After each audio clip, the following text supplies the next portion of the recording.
Charter Local Edition with your host, John MacDonald.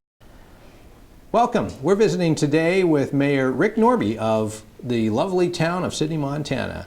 Welcome, Rick. Appreciate you taking a little time for us today. Thank you. Thanks for asking me. So tell me a little bit about being mayor of Sidney. I know this is not a full-time job up there. No. How long have you been mayor, and what do you do when you're not visiting the city? I became mayor in January 2014. I served on city council 6 years prior to that. Between me and my wife, we manage over 200 apartments locally. I had appliance repair shop too, which now being mayor, I don't have time to do all of it. Mm-hmm. In Sidney right now, mayor is actually a full-time job, and I don't get paid the full-time wage, but it is a full-time job. So Right. I spend a lot of time at the city. So Yeah, a lot of volunteer work in a sense. well, I get a little bit. Yeah. I can't say it's complete voluntary, but So- I knew that going in. So I know that you were very active in monitoring a lot of issues going on at the 2015 legislature. Yes. Talk about some of the highlights, some of the issues that were important to the city. To me, it was disappointing to a point. Austin Knutson's bill was probably, to me, the best bill that was out there, and that was House Bill 402. And this was one of the major infrastructure bills? Yes, that was a major infrastructure bill. And then Senator Brandon, of course, came in with his, which started out very well. And then there was a lot of stuff that was added to it to try to get it through, and which, as we all know, it didn't happen. And I know a lot of my local representatives took a lot of heat for voting no on it, but to me, it still would have brought us something. That's how I looked at it. It wasn't the end of the world that it did die. Mm-hmm. We have bonded our lagoon phase 2. So we moved ahead. We're still surviving, put it that way. So why, particularly for Sidney, and obviously there's a lot of activity going on in that area of the state, but why is that infrastructure so important for your community? The biggest thing that we had when we started out, when I went on city council, we had a lagoon that could only handle a population of 6,000 people, possibly 10, just stretching it. We looked at, in 2010, our census was a little over 5,000 people. And of course now, the only way we can find out what our population is by garbage count, by tonnage of garbage. And at one point in time, when we have dropped a little bit, we were just about 9,500 people.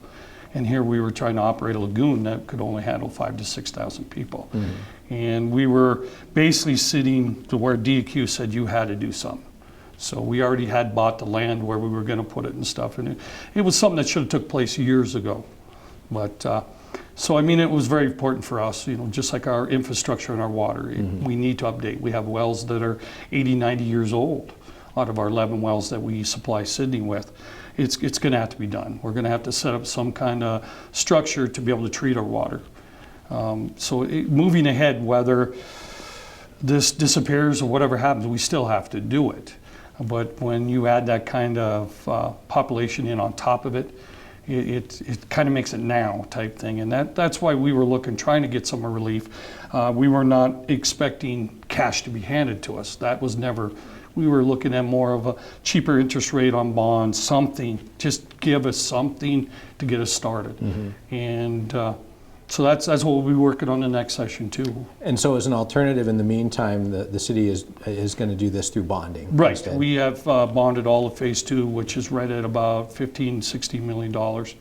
And phase 3, will be the same amount. Mm-hmm. We have raised our rates, and that's where we were still pretty low on our rates in our community, which should never happen. That should have been raised over the years too, and that's what we're changing now to get everything up where they're supposed to be. You talked a little bit about a lot of this being based on the fact that your population has increased quite substantially. Yes. Talk a little bit about that. Folks probably realize a lot of that is that you're in that Bakken region. There's been a substantial amount of development out there. So there is, most of the action is happening into North Dakota. We're kind of more of a bedroom community to it.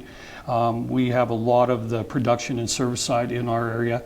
We have a lot of people that believe that we have died, that nothing's going on there, and I've heard that a lot coming out of Helena and larger communities. That it's not happening. We're still a very active place. A lot of stuff is still going on. Major construction has slowed greatly. We definitely have enough motels, apartments at this time, but we're still growing. It's just not disappearing. Talk a little bit about some of the impacts, both the positive and negative impacts that you've seen when you have a boom like this. You know, the biggest thing probably on the negative side is probably our felonies and things like that through the police department. That raised over 300%, and it's still raising. So that's kind of scary. The positive side, you know, you look at, you meet a lot of great people. You do. And you know, with the deal, I don't know if you're familiar with the Sherry Arnold thing that happened in our community. Sidney kind of shut down there for a while and kind of really turned negative to anybody that was coming into our community. And that's taught us a lot. You know, a little more safety. It isn't the good old town anymore. You know, small town atmosphere. It's still there, but a lot of precautions.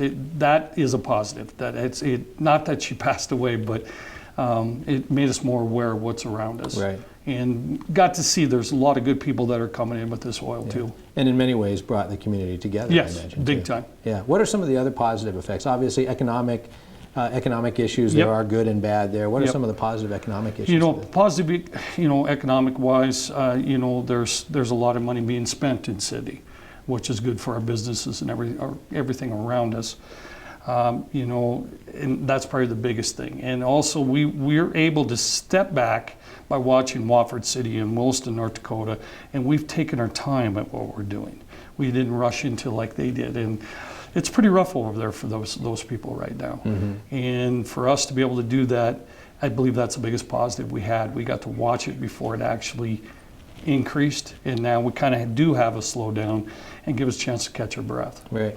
And Sidney is still, in many respects, a small Montana town. Yes, it is. What are some of the things that people can enjoy when they come to visit Sidney? You know, Sidney, I mean, you got baseball, you got rodeo, you got your simple little small town things that you can do.